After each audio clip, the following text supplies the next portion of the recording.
Hello, and welcome to ALZ Talks, the power of volunteers. We thank you all for joining us today. I'm Kelly Moorhead, Director of Volunteer and Community Engagement at the Association. And first, I just want to say Happy Volunteer Month.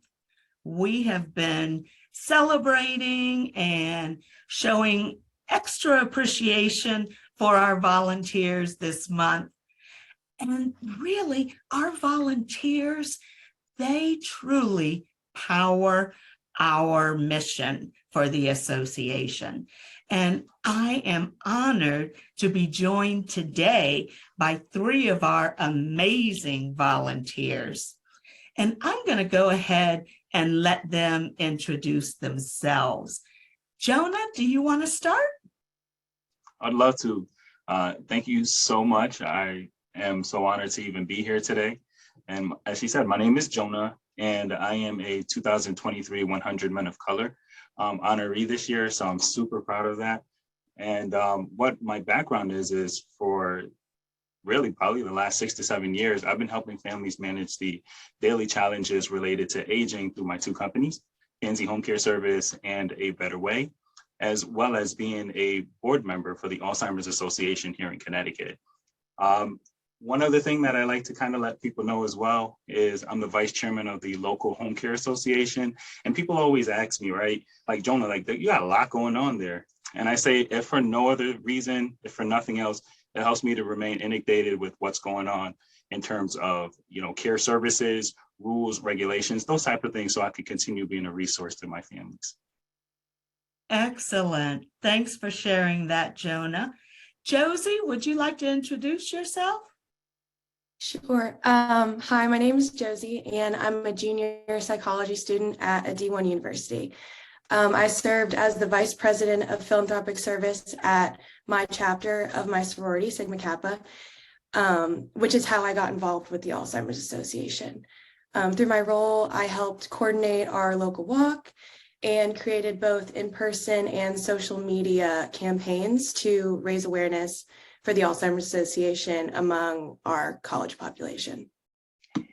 Wonderful. Thanks for sharing, Josie. And last but certainly not least, Gigi, would you like to introduce yourself? Yes, hello, I am Gigi, and I have been a caregiver for my mother who has younger onset Alzheimer's. I was a caregiver for 13 years. I also am very active in the Arkansas Alzheimer's and have been mission chair for a few years and really focusing on minorities and younger onset Alzheimer's education. And I'm also am with AIM, and I go to local Congress and ask them to kind of sponsor different bills that are helpful to Arkansans, but also everyone in America regarding being family caregivers and the needs that us and our loved ones really need to have.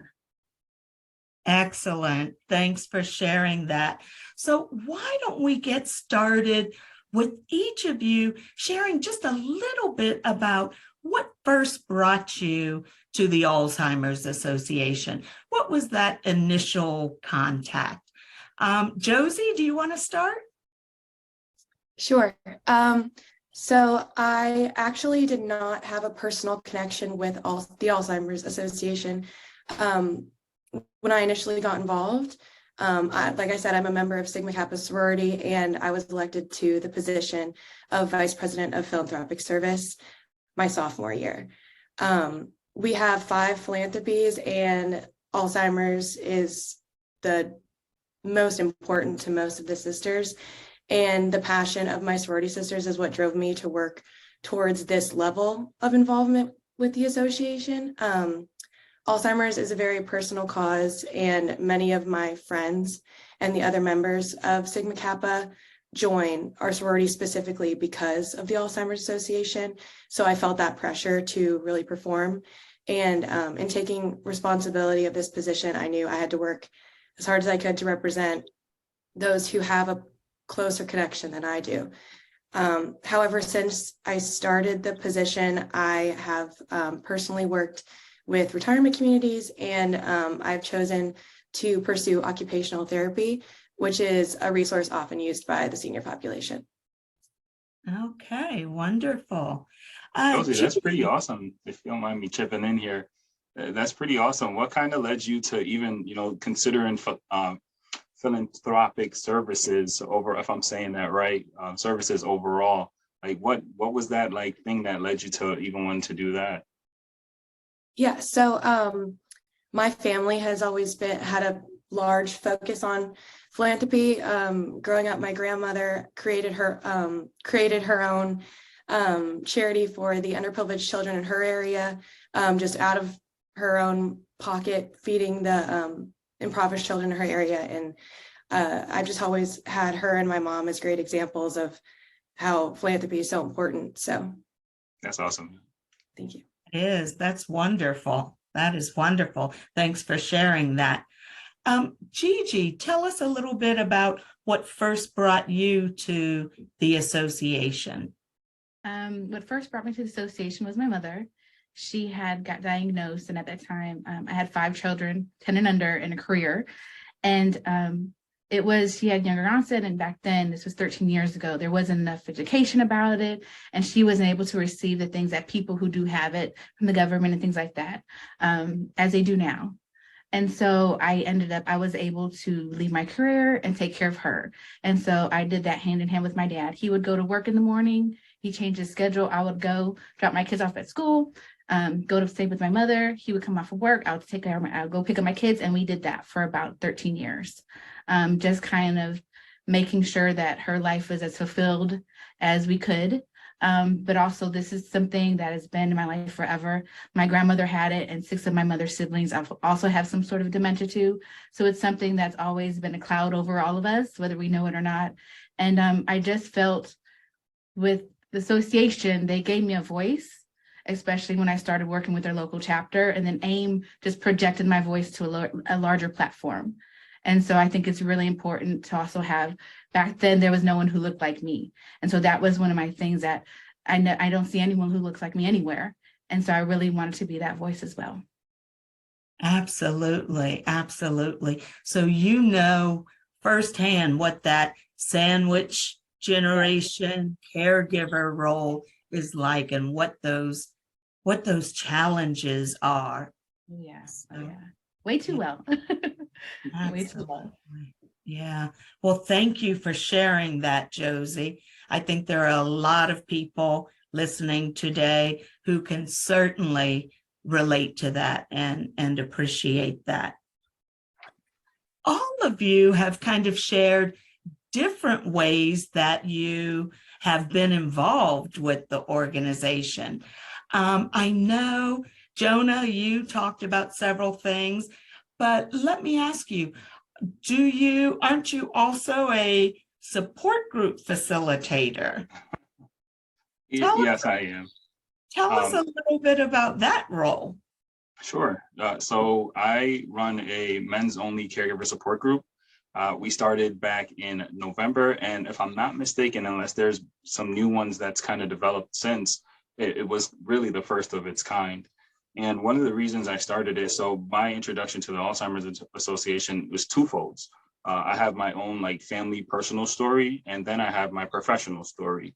So in terms of like personal connection, my grandmother had dementia, and she ended up passing away. And I just remember like how difficult it was. It was my father's mom, right? So I remember how difficult it was on him. When, especially during those challenging, moments, right? Those moments where she didn't know where she was, she didn't know who he was, she wanted nothing to do with him. I've never seen my father like shed a tear in my entire life. Like I've never really even seen my dad break, and I'm 35 years old. And I remember this was back in 2011, and I remember like the impact it had on him. I remember how difficult it was for my family financially. I remember how difficult it was for him emotionally, and I've never again seen my father in that state of mind, state of being. So fast forward to like, today I run a home care agency. I'm one of the co-owners along with my mother, and majority of our census is people living with Alzheimer's and dementia, almost 90% of our census. And I had to learn more. Back in 2019, besides my grandmother, which was truly my parents' story, I just got to kind of view it as like an outsider and a grandson. I knew nothing about Alzheimer's and dementia. And now, I had to learn because I wanted to help my families as best as possible. And every time I kept seeing like a male, somewhere along the picture, whether it was the client themselves or the family members. And I just kept being reminded of my dad. And, all the support groups that we used to be involved with, it was mostly women, and for good reasons, especially with the recent facts and findings report, right? But there was never truly just like that space for men. And since I've been volunteering, I kept kind of asking about that and getting feedback and realizing that men had conversations that they wanted to have about either, some of the things associated with caring for someone with Alzheimer's and dementia that they weren't always comfortable with having in co-ed settings. And majority of co-ed settings were women. Right. Yeah, so you're able to provide that support for men that is so very needed. And we truly appreciate that and need more of those types of specialized support group facilitators. Absolutely. And it goes back to my dad, right? It's because of what I saw him experiencing, where I was able to kind of connect the dots for that need. Absolutely. Thank you for sharing that. Gigi, I know that you mentioned you had attended AIM. You mentioned AIM and that you attended our forum, right? Yes. Tell us a little bit about what that was like for you. So last year's forum, I was actually on the panel. And so that was amazing. It was such a great opportunity, especially to represent young family caregivers and the sandwich generation, I'm Hispanic women and the different things that we come up to, especially I live in the South, I live in Arkansas. And so that adds another barrier sometimes, especially, but it was an honor. And then going in this year, I saw so many people who I met last year, and I cried probably 95% of it because my mother had just passed, but also, I didn't know I needed it as much as I needed it. It helped me mourn her and celebrate her at the same time. And so AIM definitely has a huge place in my heart. I love that we have the opportunity to really change things in America and with our local legislature. I love having to be able to go talk to Senator Cotton and his people and really see when the best thing about this was when he actually signed something. And I remember getting that call, oh, he finally signed something after 2 years of pestering him and all his people. And I just cried. I cried forever.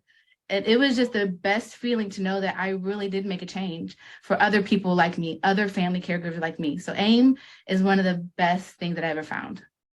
Absolutely. Absolutely. And we need those volunteers, right? And sometimes it's hard to realize what your role can be and that your voice can make a difference. So absolutely. Josie, I know that you said you didn't have a connection to the disease. You got involved with through your sorority, but you also were involved with the walk, right? And really led that team. How did you start that? So I was the captain of our sororities team. And because in our local area, our sorority is the main fundraiser, we're one of the larger fundraisers in our side of the state. So because of that, they really do a great job of catering to us. They want to know how to get more of our college population involved, not just our sorority. So they reached out to me and asked for different ideas about involvement. Like I did, we did a social media and in-person campaign. So that was more so the part that I helped with.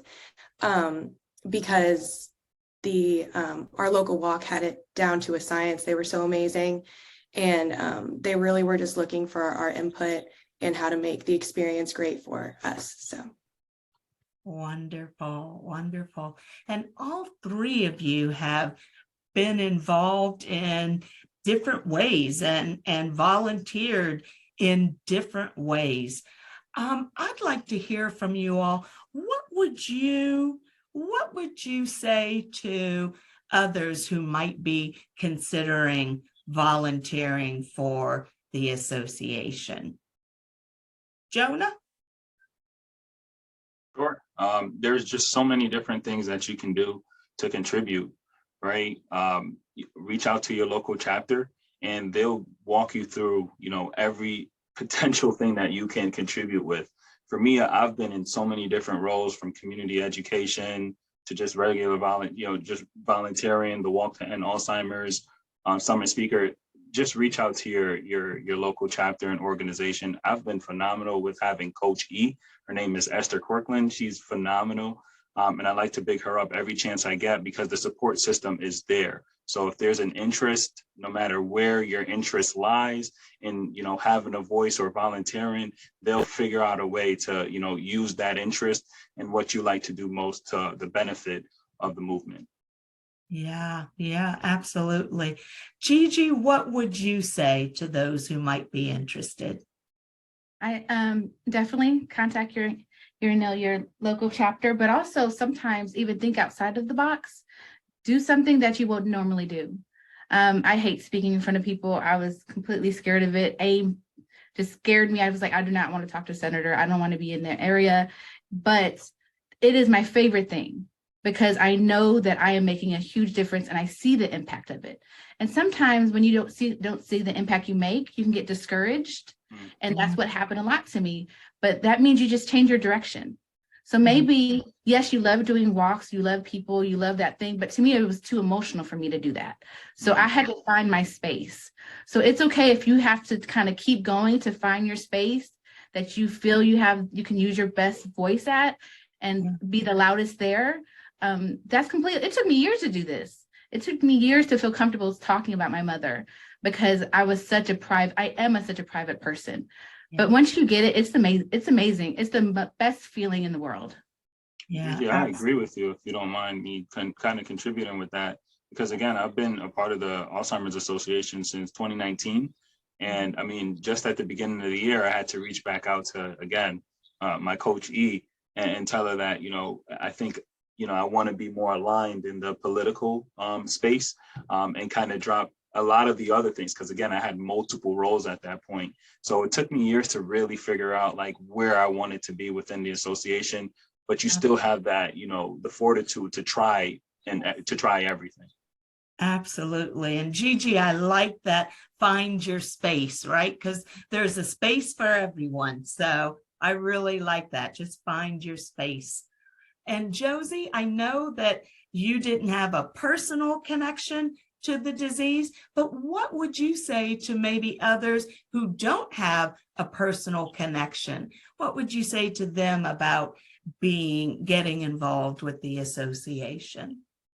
I would definitely recommend that people not be afraid of that. I was definitely afraid of that, of taking up space in somebody else's area. Obviously, I felt other people had more credibility than me. But if you acknowledge it, that other people may have a closer connection, and then use your strengths. If you know your strengths, then there's nothing to be afraid of. There's no limitations to how you can help.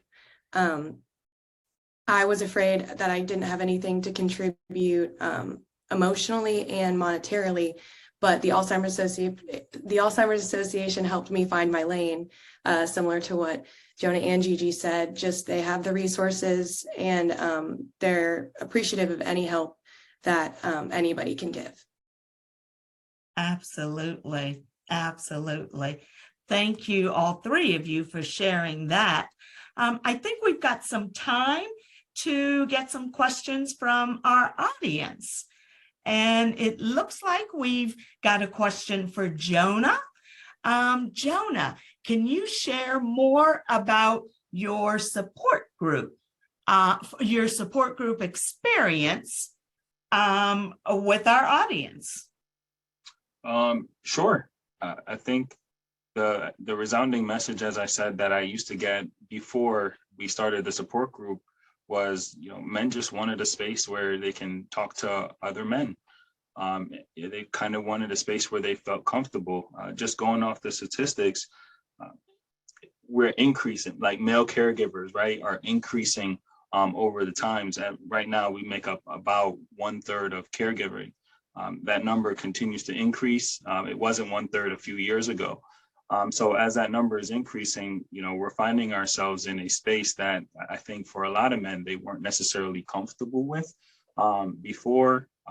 If you're like a man like my father, very prideful, very private, and doesn't want to show your family or show that side of you to, again, maybe your female counterpart. And those were the messages that I was getting before we started the group. Since I've been in the group, honestly, it's been like, I don't know, like a man cave, if you will, right? People are coming in there. Of course, we're trying to stick to the topic and stick to the points about Alzheimer's and how those things kind of relates to them and their experience. And we talk about that, right? But they also talk about other things, whether that be sports and, trying to figure out different ways to incorporate their loved ones into things that they like doing, depending on, of course, where their loved ones fall within that journey, and how to cope as well, and things that they've done. And even some of the members have met outside of the group to continue and build upon their friendships and relationships. So I think it really, they just kind of wanted a voice and not necessarily be in a space where it's majority women, because as we know, this disease does affect mostly women, and caregivers are mostly female as well. So, and females also seek out support groups and, take better care of themselves than generally men do. So even knowing about it, I think we've been slower to climb and build our census in terms of our support group. But knowing some of those stats and statistics and how like men interact and stuff overall, I think that's why I'm so patient with our group and making sure that we're growing the right way. Absolutely. And providing that much needed support, but also a safe space for them to share. Absolutely. Gigi, it looks like we've got a question for you from our audience as well. You mentioned wanting to see more representation and education. Do you feel that has improved over the years? And what do you think we can all do to support those improvements? Okay, so it has been 13 years for my journey, so we need to put that into play. And so when I first started, that was the hardest thing, that there wasn't anyone who looked like me. And the pamphlets on TV speaking, how could they know my journey if they don't understand my culture? Because that matters too, our backgrounds matter. And Hispanic, we're very close-knit. Things do not go outside the family. And so it was very hard for me to even talk about my mother to people who are strangers, because I didn't feel they would understand it. And so I feel like now, because we do have AIM, we do have larger chapters and things like that. And there's definitely so many different kind of support groups you could get, whether it's for early onset Alzheimer's, which my mother has, which that was another thing, a wall I had. No one was young. I was 28 with 5 kids under 10 at the time when I became her caregiver. So I was balancing a lot, and I never met anyone who was like me. Just being that sandwich caregiver, I didn't know what that existed. And so I completely forgot the question because I've been rambling. Yeah, no, excuse me. No, you've been right on point with that. Really just looking at how can we continue to improve not only serving underrepresented communities, but getting them more involved. Exactly. And it's about trust. We have to build that trust. So it's not just, we're going to go to a certain city that has this, we're going to go to an event with the LGBTQA plus community. No, we have to be there, and we have to be consistent with it. We have to give the information that is quality over quantity and really get to know the people. And I think that's something that we have to do, and we have to be like rigorous and keep going. And because we have to build trust, and it's so hard to get these resources when you know they're there, but you don't really truly feel that they're for us, or people will even understand. I think that's the biggest hard part of it, is thinking they'll never understand what I'm going through. Culturally, I'm young, I'm a mother, I have all these other things against me. There is no one in the world who's going to understand this. Yeah. And I think, as you said earlier, Gigi, I think that also speaks to why we need so many volunteers that look like us, that we can relate to and understand, and the community can then relate to them as well. Yes. Absolutely. I Yes. agree with that. And I don't want to cut in too much here. Josie, if you have a comment, please, go before me, but I do want to contribute some thoughts to that question as well, if that's okay. Sure. All right, Sure. awesome. So, I've been in the field professionally now for 10 years in different aspects, right? And with the Alzheimer's Association since 2019. And from what I have seen, like visually seen, yes, I do think that it has improved in terms of more representation that looks like me. And, just from what I've seen as well, Gigi, more representation that looks like you as well. Like I've seen that, right? But just going off of the numbers, right? So from what I've seen, like we're still not where we need to be, right? In terms of African American, we're still diagnosed at a 50% higher rate than our white and Caucasian counterparts. And again, in terms of being racially profiled or race having something to do with like access to care and benefits, we're still seeing that 50% more for African Americans than again we're seeing for our white and Caucasian counterparts. So yes, I've seen more representation, like I have seen it, but in terms of how that's impacting the numbers when it comes to Alzheimer's and dementia for our community, that still hasn't been improving, right? I haven't seen that improvement. Absolutely. And that's why it's so important for us all to get involved. So I appreciate you sharing that, Jonah. Josie, we've got a question for you. Can you tell us more about what you did on your college campus? Now, I know you were able to generate more conversation on your campus to allow people to connect and share, but that's an important population that we really need to hear from and get them involved as well. So tell us a little bit more about that. Yeah, so something that we started last year was in the week leading up to our walk, we created the Alzheimer's Awareness Week, and also during that week, World Alzheimer's Day fell. So every day of that week, well, Monday through Friday, we had a different tabling event, which people table all over campus all the time. But what was different was that we weren't asking people for money. There was a different theme to each day. So just to get the community involved and to have them just stop and listen. One of the days, for example, was we had our big Greek letters up, and we had everybody come write a memory they never wanted to forget on a sticky note and just stick it to the letters as like a visual representation.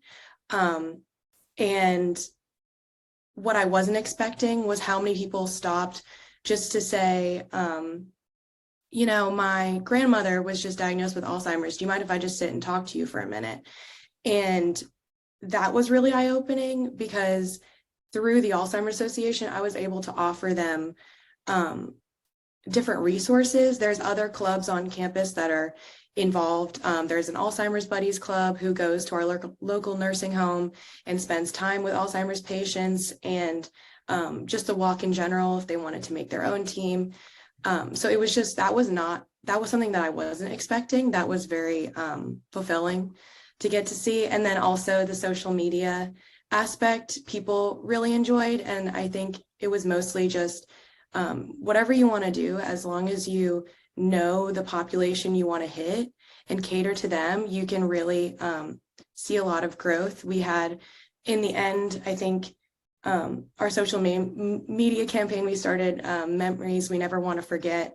It ended up having every other sorority on our campus, and it also spread to, I think it was 17 other Sigma Kappa chapters nationally who participated. So And just because it was like a cutesy little idea, and it was a college student catered thing that someone in my sorority just thought of. So I just think it's just knowing who you're trying to reach and catering to them is what makes the biggest difference.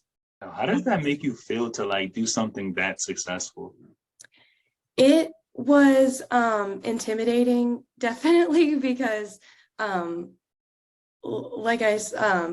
it's been brought up, I don't have a personal connection. So that was brought up over and over about, well, why are you doing this? And because it made me really think about why I was doing it, and really like strengthened my feelings towards the Alzheimer's Association, because I did more research and found out the different resources there were, because a couple of our local news outlets came out and filmed things, and we were in the paper, and it was just to be a spokesperson. I was not expecting to be a spokesperson for our community. And so it was very intimidating.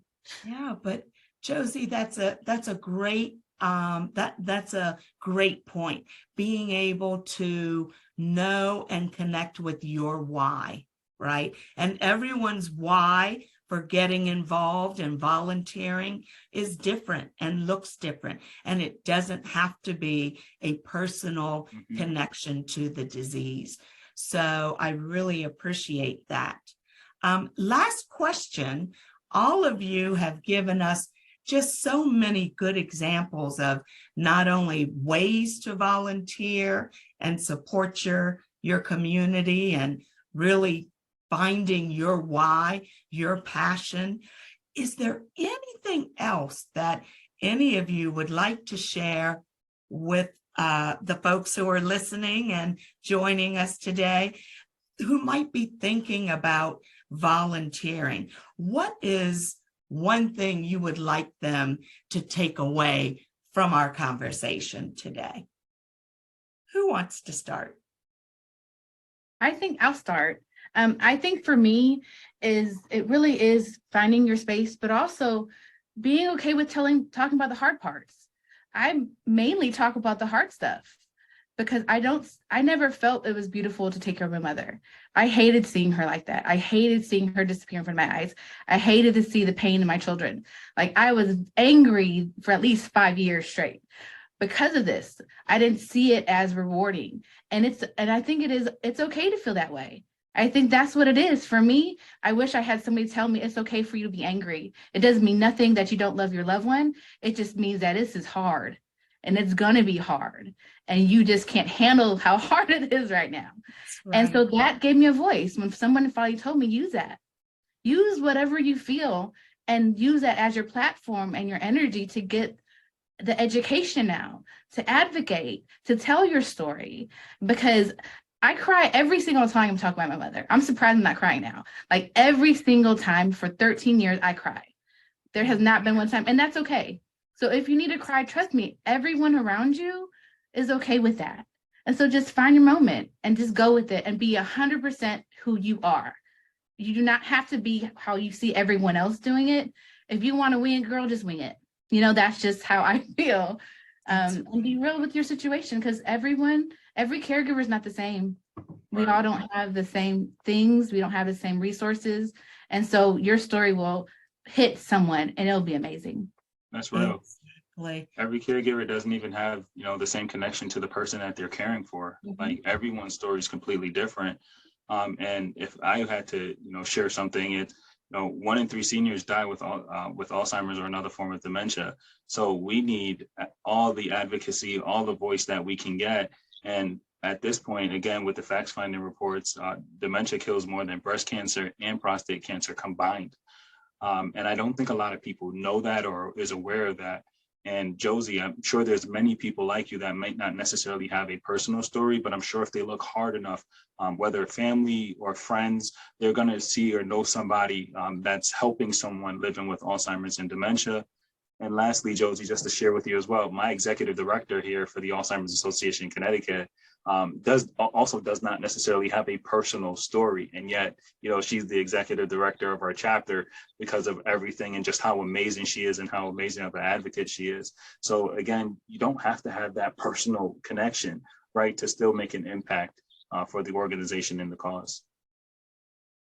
I would Yeah. say just, like I said, just know your strengths and don't be afraid to try different things within the organization, and change your mind to go into a different avenue, because there's so many different ways that you can help, and you could be so much more successful in a different area still within the Alzheimer's Association.